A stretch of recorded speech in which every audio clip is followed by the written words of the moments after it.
2011 and 2012.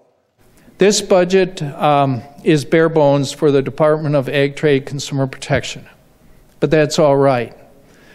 We have managed through the loss of federal earmarks. We've managed through the lapses that the legislature required of us.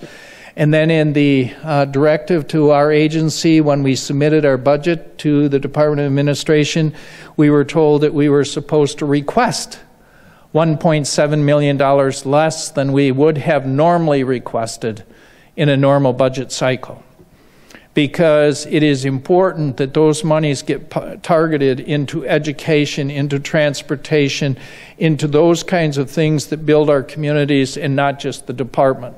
So we started evaluating and making sure that our core responsibilities of our agency of food safety, animal health, plant health, environmental regulatory responsibilities, and those kinds of statutory, and that's what the legislature passes, is statutory language, and directs departments, you shall be engaged in this activity or in that activity.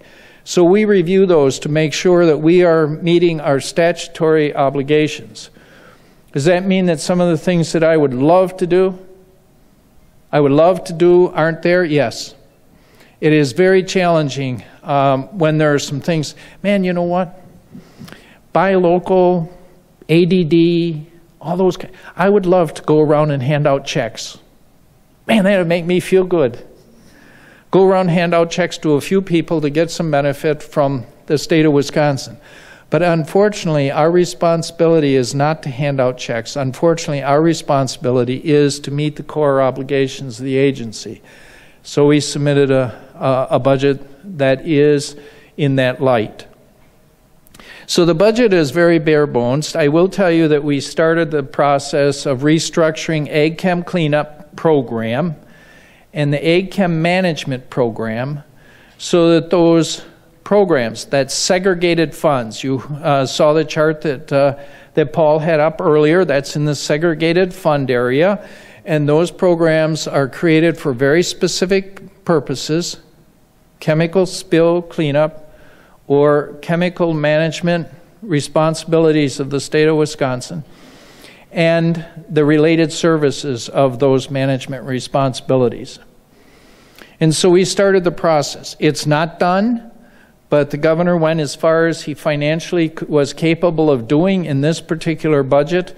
And I think Paul will probably talk a little bit more about the structure. But I want to let you know that the process has been started, that we are working along the ways of not allowing those funds to get used for non-related reasons, and that the services are provided that are required and necessary.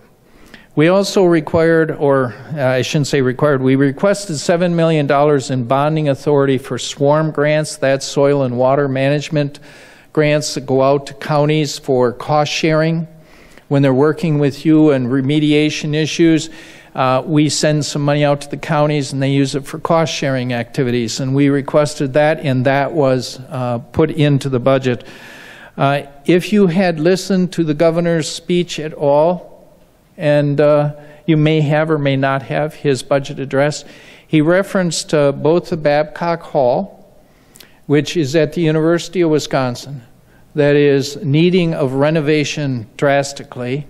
So I'm assuming that when I see the capital budget plan, that knowing Governor Walker, when he talks about something, he acts on it. You know what's really interesting is he gets a lot of facts and he gets a lot of thoughts before he actually starts talking about an issue. But most people think he talks about it, then when he learns about it, he'll change directions. That doesn't happen. He gets a lot of facts, a lot of input, then he talks about it, then he acts on it. So I am following the way he has addressed almost every issue in the state of Wisconsin since taking his office as governor.